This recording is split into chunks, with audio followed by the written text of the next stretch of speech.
Let's go. Malady grabs the vessel with two hands and pushes it. God-woken. Wait till she finds... Salty water mists your face. Your skin... Tired but victorious, the party made for the Lady Vengeance. The horrors of Fort Joy behind them. They arrived as sorcerers. They left as God-woken. The fate of this God-forsaken world now rested on their shoulders. Or at least, on the shoulders of one of them.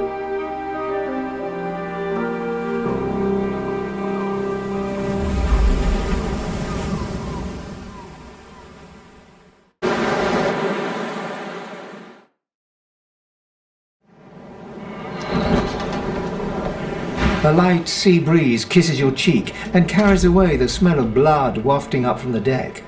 In the distance, Fort Joy looms.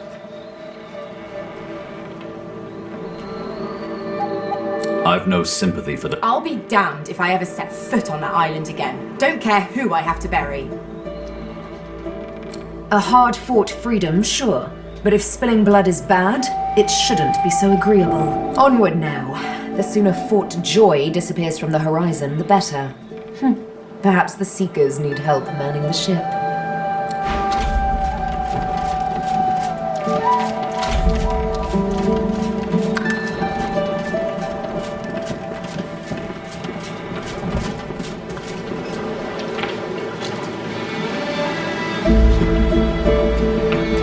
Spare me, Gareth. We got what we came for.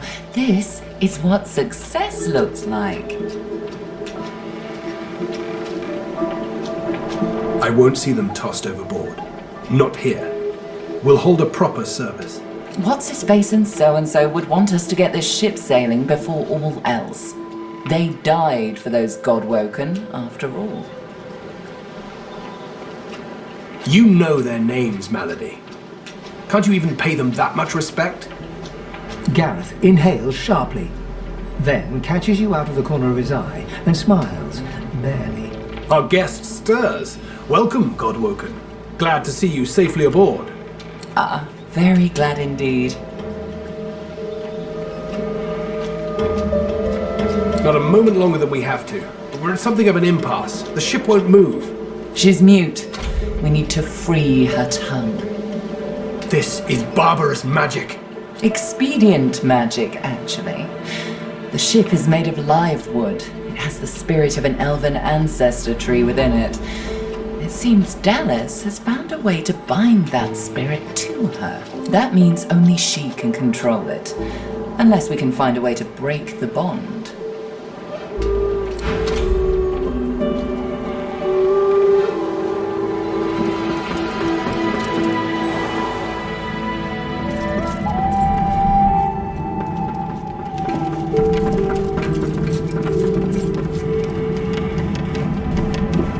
Just getting used to this seafaring life.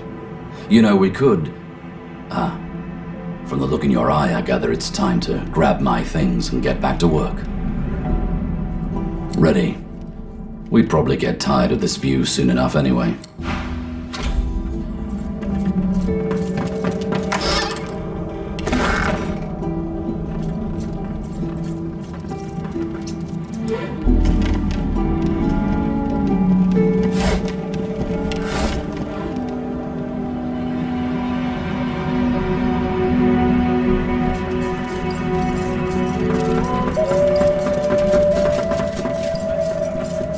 You approach the figure and find yourself face to face with an undead skull.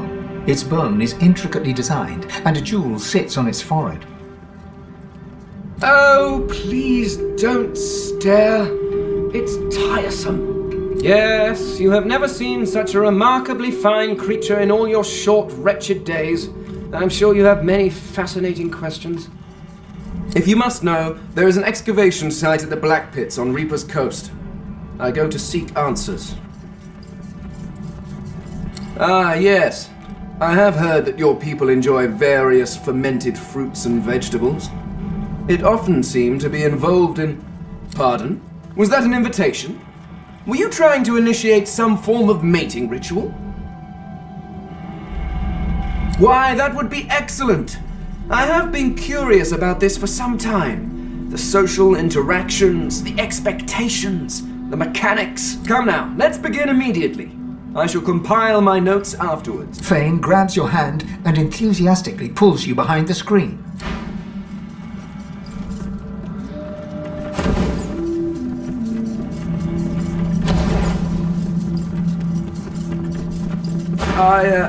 Well, that was most unusual. I mean, I had read all the leading authorities on it, but I didn't think. It's just that thing you did with your tongue. It was quite unexpected.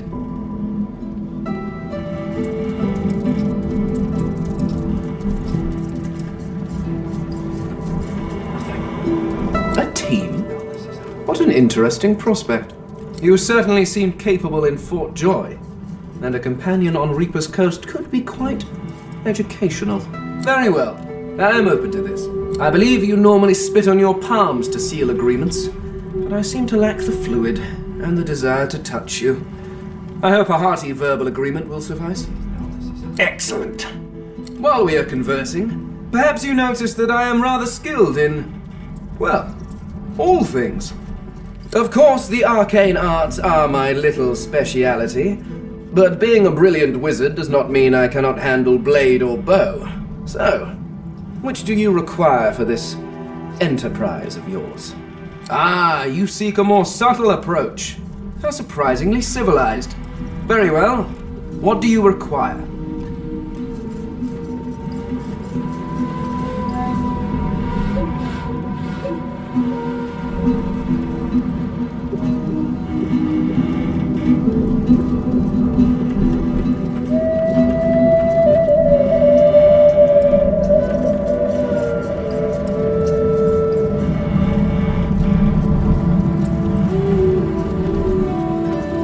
If I had your mind, I'd rather wish I could change it too. But very well. Someone with a little muscle. Really? I am adept as any in the fine art of hitting people with sticks. But what exactly are you looking for?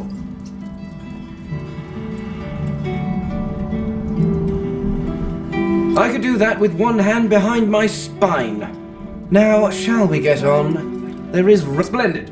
Very well, let's be off.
To feel the rolling of the waves, I might actually get a good night's sleep.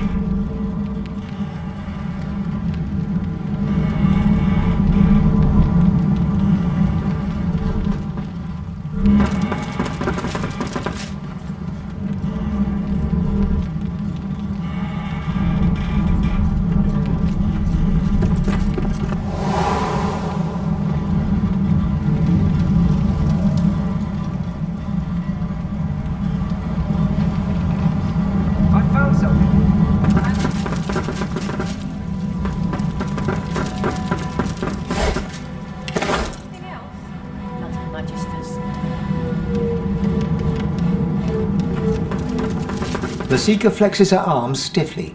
Her joints audibly pop. She sees you draw near. I owe you, Godwoken. Without your help, I'd likely still be a prisoner around here, not guarding Alexander the Bloody Divine himself. She nods her thanks and Good luck getting anything out of either of them. All right then, just...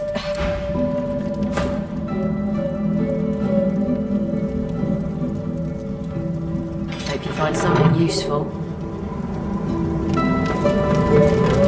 Get away from him, sorcerer. That's the divine. All right. Don't harm him.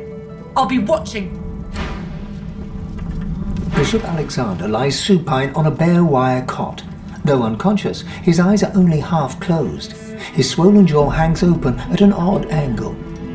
A beautiful six-sided gem rests on the bishop's chest. Hung round his neck by the gem sits heavily in your pouch. You keep saying that. It won't save you. A young magister paces around the brig, tending to the unconscious form of Alexander himself. She leans over and presses a damp cloth to his brow. She notices you observing her. She straightens her back and sets her jaw in a defiant scowl. Magister Ranley, Corker's mate of the Divine Eminence vessel, Lady Vengeance. That's all the information I'm giving to any of you lot. So stow your questions, lizard. Magister Ranley, Corker's mate of the... The magister falls silent, but stares at you with unwavering defiance. There's a shift in the magister's expression, a flicker of doubt. I'm a good magister, loyal. But Dallas, something about her has changed. She's toying with dark magic, like a common sorcerer. She used to sing to the ship. It let her control it. She had this old book of hymns and incantations. It was only ever in her.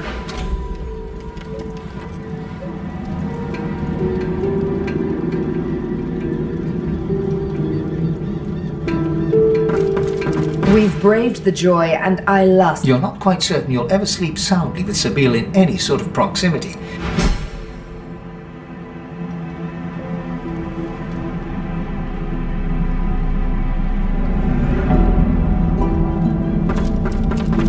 The door seems like any door, at least at first. Then you notice its unblemished wood. The wood groans and creaks. For a moment, you swear a face appears in the wood. The face vanishes. The anguished face appears once more. A shudder of pleasure racks the figure in the door. It seems to breathe.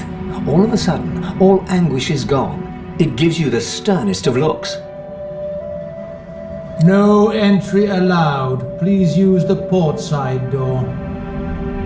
That won't get you anywhere. Use the other door. Listen up so I don't have to repeat myself again. I am not an entry door. Fine. Answer the security question.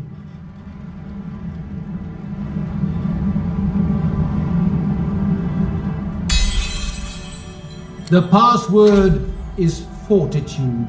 Now, answer the security question. The face in the door is confused for a moment. Drat.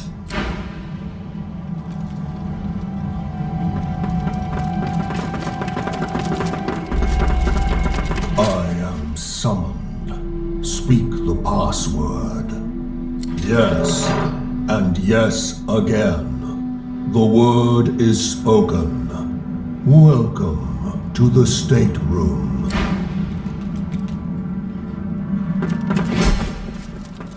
Just one more moment, please. He clicks together two halves of some type of gauntlet sitting in his lap and turns his full attention to you. And there. Rescued at last, am I?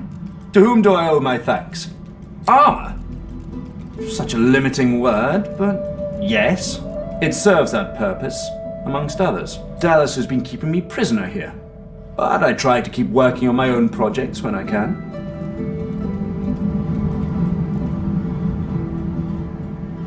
Took it? No, I made it. Have you seen the kind of metalwork the Magisters deploy? This is in a different class to them. As I said, the Magisters left me weakened, but this will help give me the strength to carry on my work. Despite what she did to me, I can't help but admire the woman a little. She's unwavering. She will break before she bends. If you cross paths with her, be sure to break her. I doubt you'll get another chance. Dallas took a particular interest in me and my skills. I'm an expert in healing, crafting, and more arcane practices. She kept me here to do her bidding, until you took her flagship from right under her nose, it seems.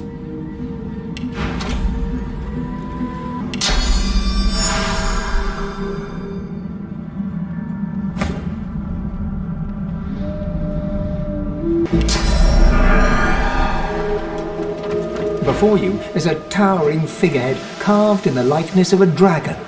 It looms over the bow, its fangs bared at that moment. The deck beneath you groans and trembles, like the ship itself is awaking from a slumber. A deep sigh emerges, unmistakably the sound of a living being. You are not the witch. You are not Dallas.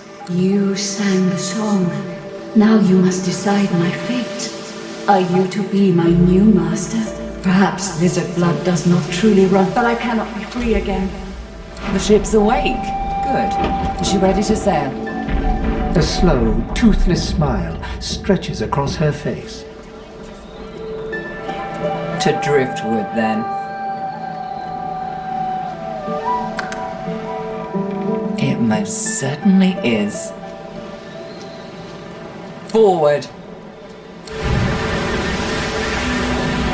With the sun on their backs and the wind in their sails, the Godwoken watched Fort Joy shrink behind them.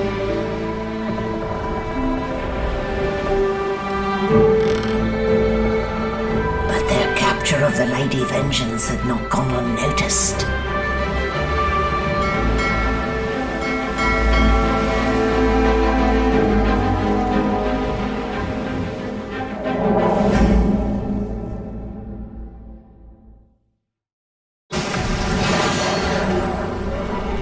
I respect your metal, sorcerers.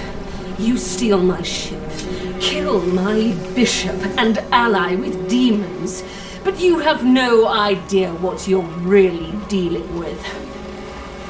We are ready, mistress. Yes, but are they? I swear, mistress. I swear they'll perform admirably. Very well. Show me. Goodbye, sorcerers.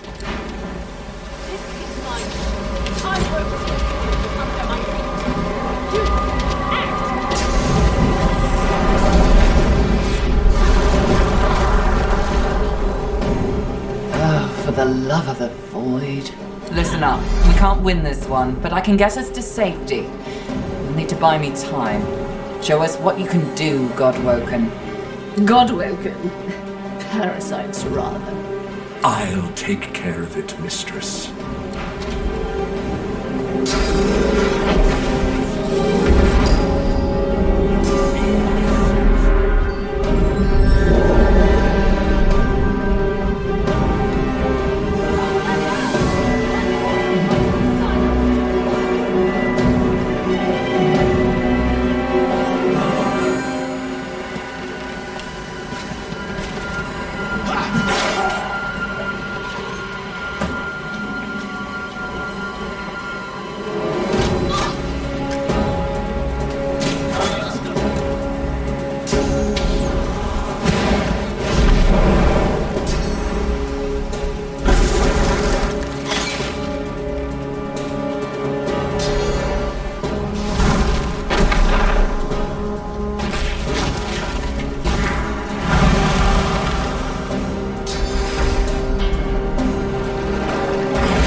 again, Dallas.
With the help of the half-demon Malady, the Godwoken escaped through the veil that separates life from death.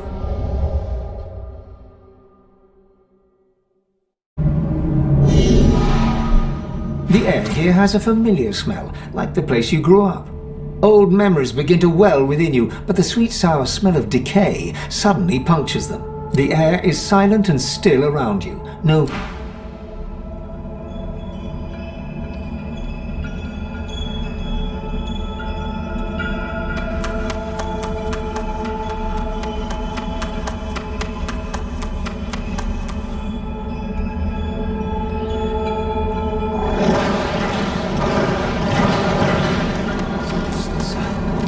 The gods.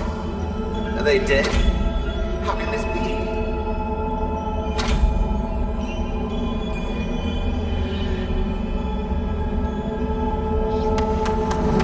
Cursed tendrils tighten around dos2. Her lips are moving, but no words seem able to escape her lips.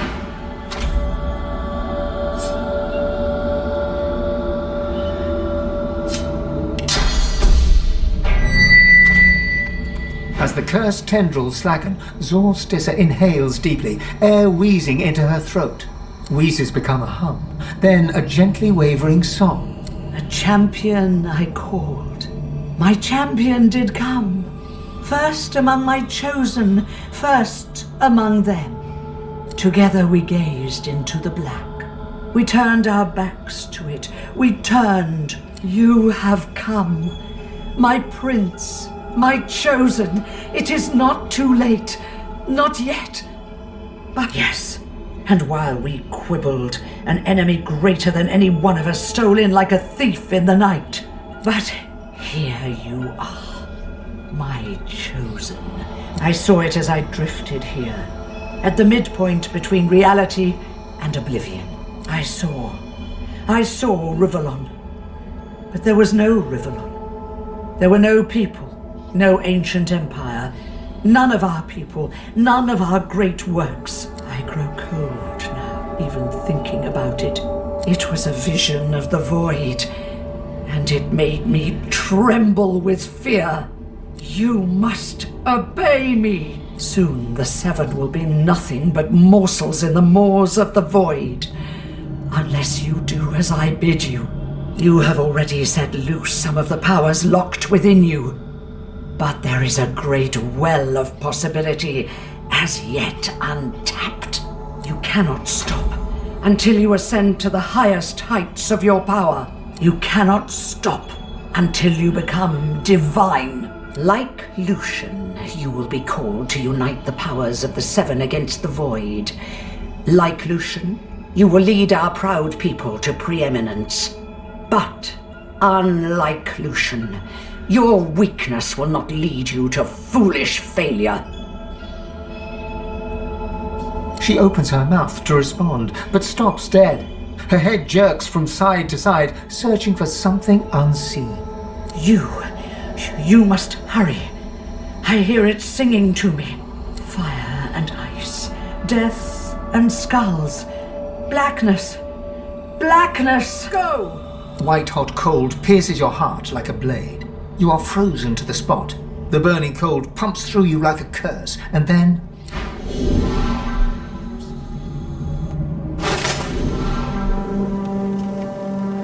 What's happened here? Where is everyone? The same troubled look is visible on each face. You've seen the gods beaten and defiled, strung up as a warning. The void has been pushed back before by the power of mortals. The gods couldn't handle it. But maybe we can. I had dreams of what I should say if I saw the Seven Lords once more. But that was a nightmare. What can yet be blessed can yet be restored. One way or another, divinity will survive. Through all of you and all of me.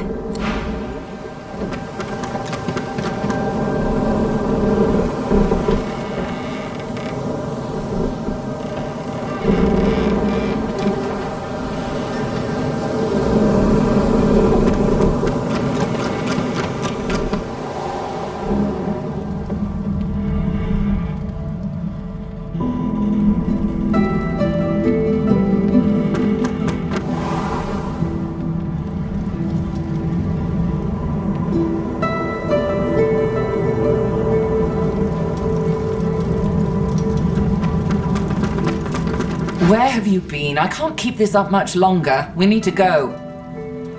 Seeker's dead, Alexander missing, God-woken passengers deceased. And unless you want to die too, we need to go.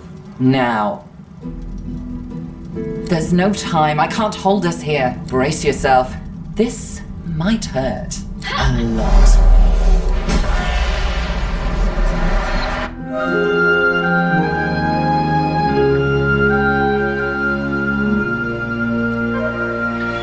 The chill of the Hall of Echoes clung to the Lady Vengeance as it returned to the shores of Reaper's Coast.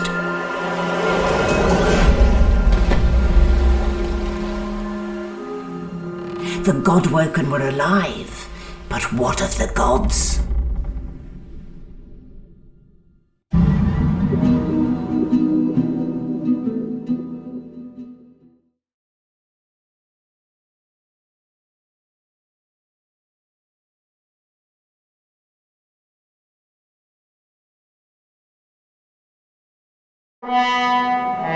Solid ground materializes beneath your feet. Your weight falls back into your body all at once, and bright sunlight stings your eyes. As your eyes adjust, you realize you're still aboard the Lady Vengeance. A gust of fresh sea air caresses you, and warm sunshine prickles your skin. One moment, please. Melody explodes in a fit of retching that racks her body. At last, she sneezes and expels a glob of something shiny and silver onto the deck. It wriggles quickly off the siding and plummets into the sea with a splash. Better. Let's not do that again anytime soon. Oh, don't start. It was all I could do to save a few of them. It's no mean feat bringing an entire ship full of unspent souls to the Hall of Echoes, you know. I managed all the interesting ones, though. You're welcome. I do hope you learned something useful on our little field trip. Even I know when to pay attention to the gods. Tell me what you saw. I see. So, your god seemed uncharacteristically frightened, told you the void was coming, and that only you could ascend to divinity, after which you felt a cold deep within you. Well then, it sounds like you need to ascend, doesn't it? And quickly. She inspects her fingernails with great attention, then looks up at you from under an arched eyebrow. Did they mention how you were meant to become the next divine? Oh, what confidence you inspire. Luckily for you, Mama Malady is here to help. We already know you can bless, but as far as I know, you can neither see source nor take it as you see fit. I may not know much about divinity, but I do know that any godwoken worth their salt will know how to perform all these so fantastic feats. You need to go see the Meister. As have I, but not in the ways a true godwoken can. Forget those ghastly little jars and wands to which small people must resort. You ought to be able to see and speak to the spirits that wander our realm. And you ought to be able to extract the source they leave behind, too. All this just by your little old onesie. No devices, no gimmicks. When you're done, you'll be able to amass and unleash quantities of source so great that Lucian himself would blush. I quite look forward to seeing it. Yes, well, I've got more on my mind than shuttling you from hill to dale. But even I recognize the power of priorities, darling. If you can't be bothered to visit the Meister, I'd recommend you deign to visit other powerful sorcerers on your travels. You need to learn everything they can teach you if you're going to do what needs to be done. And make no mistake, Godwoken, this needs to be done. Now, I must be going, and so must you, shopping. Why, our faithful little sloop, of course. We can all ride together. Won't that be terribly fun? Before you go, if I'm not back by the time you find out where our journey takes us next, you can call me back here. Tell the ship. She'll know how to summon me. And in the unlikely case you don't manage to do whatever it is you'll need to do to become what you need to become, you could call me, but I would be grateful if it doesn't come to that.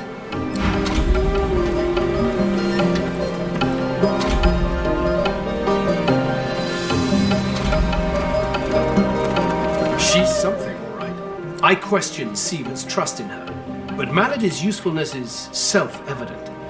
As Lucian said, you will be eternally gifted when you act in my name.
I hadn't realized I was in such illustrious company when we met before. Most fascinating, the things I've been hearing about you.